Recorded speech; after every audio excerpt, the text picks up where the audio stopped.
Sir, ಈಗ so far ಈ ಜರ್ನಿನಲ್ಲಿ ನೀವು ಕಂಡುಕೊಂಡಂಥದ್ದು, ರಾಜಕೀಯದ ಬಗ್ಗೆ ಮಾತನಾಡ್ತಾನೆ ಇರ್ತೀವಿ, ಅದರಲ್ಲೂ ನಾವು ರಾಜಕೀಯ ವ್ಯಕ್ತಿಗಳ ಬಗ್ಗೆ ಮಾತಾಡಿದಾಗ ನಮ್ಮ ಪಬ್ಲಿಕ್ಕು, ಸಾರ್ವಜನಿಕರು ಮತ್ತು ರಾಜಕೀಯ ವ್ಯಕ್ತಿಗಳು ಇವರಿಬ್ಬರ ನಡುವೆ ಯಾರ್ದು ಎಲ್ಲಿ ಸಮಸ್ಯೆ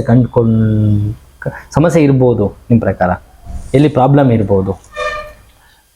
ಯೂಶಲಿ ನಾವೇನ್ ಮಾಡ್ತೀವಿ, MLA ಗಳು ಬೈತೀವಿ, MP ಗಳು ಬೈತೀವಿ, ಆಮೇಲೆ ಇಲ್ಲಿ ಎಲ್ಲೋ ಒಂದ್ ಕಡೆ ಜನರದ ಸಮಸ್ಯೆ ಇದೆಯಾ, ಇಲ್ಲ MLA MP ಗಳು ಈ ತರ ಸಮಸ್ಯೆ ಇದೆಯಾ, ಅಥವಾ ಜನರಿಗೆಲ್ಲೋ ಎಜುಕೇಶನ್ ಮಿಸ್ ಆಗ್ತಾ ಇದೆಯಾ? ಎಲ್ಲಿ where we are stuck sir? ಇದು ಕೆಲವೊಂದು ಸಂದರ್ಭಗಳಲ್ಲಿ ಗುಂಡು ಹೊಡೆದಾಗಿ ಹೇಳ್ಬಿಡ್ಬೋದು, ಇವ್ರದೇ ಸಮಸ್ಯೆ ಅವ್ರದೇ ಸಮಸ್ಯೆ ಅಂತ. ಅದು ಹೇಳೋದಕ್ಕೆ ನಾವು ಬೇಕಾದ ಸಮರ್ಥನೆಗಳನ್ನು ಕೊಡಬಹುದು.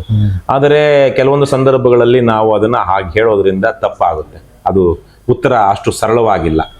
ಸರಳವಾದ ಉತ್ತರವನ್ನು ಕೊಡಬಹುದು, ಆದರೆ ಉತ್ತರ ಸರಳವಾಗೂ ಇಲ್ಲದೆ ಇರುತ್ತೆ.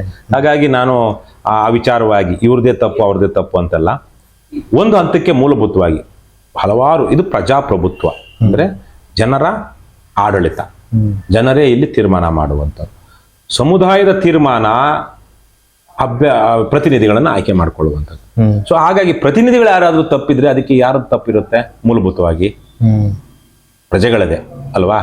ಪ್ರಜಾಪ್ರತಿನಿಧಿ ಆದವನು ದುಷ್ಟನು ಭ್ರಷ್ಟನು ಆಗಿದ್ದಾನೆ ಅಂದ್ರೆ ಒಂದು ಟರ್ಮ್ಗೆ ಆಗಿದ್ರೆ ಪರವಾಗಿಲ್ಲ, ನಾವು ನಂಬಿದ್ವಿ, ಅವ್ನಿಗೆ ಹಾಕಿದ್ವಿ, ಅವ್ನು ಭ್ರಷ್ಟ ಆದ. ಆದ್ರೆ ಯಾವಾಗ ಪದೇ ಪದೇ ಪದೇ ಭ್ರಷ್ಟನನ್ನ, ದುಷ್ಟನನ್ನ, ರಾಕ್ಷಸನನ್ನ, ಜನದ್ರೋಹಿಯನ್ನ ಗೆಲ್ಲಿಸ್ತಾ ಬರ್ತಾರೋ ಆಗ ಮಾತ್ರ ಪ್ರಜೆಗಳ ತಪ್ಪು.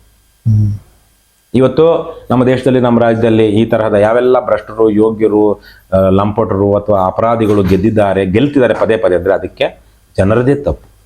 ಮೊದಲನೇ ಸಲ ತಪ್ಪು ಏನು, once you fool me shame on you, twice you fool me shame on me ಅಂತ ಬರುತ್ತಲ್ವಾ, ಆ ರೀತಿನಲ್ಲಿ. ಮೊದಲ ಸಲ ನಮ್ಮ ತಪ್ಪಲ್ಲ, ನಾವೇನೋ ಆವತ್ತಿಗೆ ಅವನು ಒಳ್ಳೆಯವನು ಅಂತ ಬಿಂಬಿಸಿದ್ರು, ಇನ್ನೊಂದಾಯ್ತು, ನಂಬಿದ್ವಿ, ಗೆಲ್ಲಿಸಿದ್ವಿ.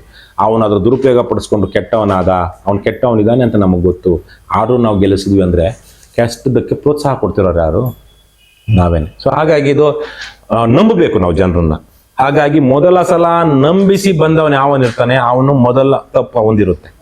ಆದರೆ ಅವನು ನಂಬಿಸಿ ನಮಗೆ ಕತ್ತು ಕೊಯ್ದ ಆದ್ರೂ ನಾವು ಅವನಿಗೆ ಓಟ್ ಹಾಕ್ತೀವಿ ಅಂದಾಗ ತಪ್ಪು ಯಾರ್ದು ಬರುತ್ತೆ? ಜನರದ್ದು ಬರುತ್ತೆ. ಇದು ಅಷ್ಟು ಸರಳ ಅಲ್ಲ ಉತ್ತರ ಕೊಡುವಂತಹದ್ದು ಸರ್. ಆದ್ರೂ ಲೈಕ್ 2019 ವರೆಗೆ ಒಂದು ಕರ್ನಾಟಕದಲ್ಲಿ ಜನರಿಗೆ ಎಲ್ಲೋ ಒಂದ್ ಕಡೆ ಆಪ್ಷನ್ ಇರ್ಲಿಲ್ಲ ಅಂತ ಅನ್ಸುತ್ತೆ. KCB ಪಕ್ಷಗಳಿತ್ತು ಅಂಡ್ ಅವ್ರಿಗೆ, ಯಾಕೆಂದ್ರೆ ನಾನು ಪಕ್ಷಗಳ ಬಗ್ಗೆ ಮಾತಾಡೋದಿಲ್ಲ, ವ್ಯಕ್ತಿಗಳ ಬಗ್ಗೆನೂ ತಗೋಬಹುದಲ್ವಾ?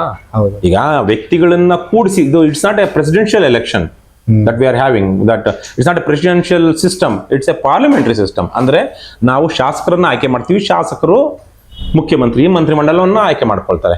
ಹಾಗಾಗಿ ಮುಖ್ಯಮಂತ್ರಿ ಬೇಸಿಕಲಿ, ಆ ಮುಖ್ಯಮಂತ್ರಿ ಒಂದಷ್ಟು ಶಾಸಕರನ್ನ ಆಯ್ಕೆ ಮಾಡ್ಕೊಂಡು ಮಂತ್ರಿ ಮಾಡ್ತಾನೆ. ಹಾಗಾಗಿ ನಿಮ್ಮ ಕ್ಷೇತ್ರದಲ್ಲಿ ಪಕ್ಷಾತೀತವಾಗಿ ನೀವು ಯೋಗ್ಯರನ್ನ ಬೆಂಬಲಿಸಬಹುದಿತ್ತಲ್ವಾ?